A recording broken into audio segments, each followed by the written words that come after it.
ചില ആളുകൾക്കുണ്ടല്ലോ നല്ല ഉയരമുള്ള തൈ ഉണ്ടോ എന്നൊക്കെ പറയണേ. ഇതാ ഈ പ്ലാവ് കണ്ടില്ല, ഇത് കാണിച്ചോളൂ. ഇത് ഒരു പ്ലാവാണ്. ഇത് നമ്മൾ കൊടുക്കുന്നത് 1000 രൂപക്ക്. ഈ വലിയ പ്ലാവ് നമ്മൾ കൊടുക്കുന്നത് 1000 രൂപ. ആടിനെ വളർത്തുന്നവന് തിന്നാൻ കൊടുക്കാൻ ഇല വരുന്നുണ്ട്. ആടിന് ഇല കൊടുത്തിട്ട് മുതലാക്കാം. മരം അത്രയും ഇലയുണ്ട്. നല്ല മരം തന്നെ. വലിയ മരങ്ങളാണ്. സൂപ്പർ മരം തന്നെയാണ് ഇത്. ആണ് കണ്ടോ, വലിയ മരം ആവശ്യമുള്ള ആൾക്കാർക്ക് ഇത് കൊണ്ടുപോയിട്ടോ. നമ്മൾ ഇനി കാണുന്നത് റംബുട്ടാന്റെ ഒരു കൂട്ടത്തോട്ടോ. ഇത് ഏതാ റംബുട്ടാന്? ഇത് അധികം ഒരു N80 ആണുള്ളത്. N80 റംബുട്ടാനാണ് നമുക്ക് കൂടുതൽ വിറ്റ് പോകുന്നത്.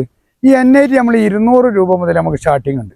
N18 ആണ് കൂടുതൽ ആൾക്കാരെ ആവശ്യപ്പെടുന്നത്. അതെ അതെ. അപ്പോ എത്ര രൂപ തൊട്ട് സ്റ്റാർട്ട് ചെയ്യുന്ന ഈ തൈകളൊക്കെ ഇത് നമ്മൾ 200 രൂപ കൊടുക്കാം. 300 രൂപ 250 രൂപ കൊടുത്ത് അതൊരു ഓഫർ എന്നുള്ള 200 രൂപയ്ക്ക് വലിയ വലിയ തൈകള് നമുക്ക് കൊടുക്കാം. 300 രൂപ കൊടുത്തു തന്നെയാണ് ഇതിവിടെ. ഇപ്പൊ നമ്മളെ ഈ വീഡിയോ ഓഫർ ആയിട്ട് 200 രൂപക്കാണ് കൊടുക്കുന്നത്. കണ്ടോ, ഇതിപ്പോ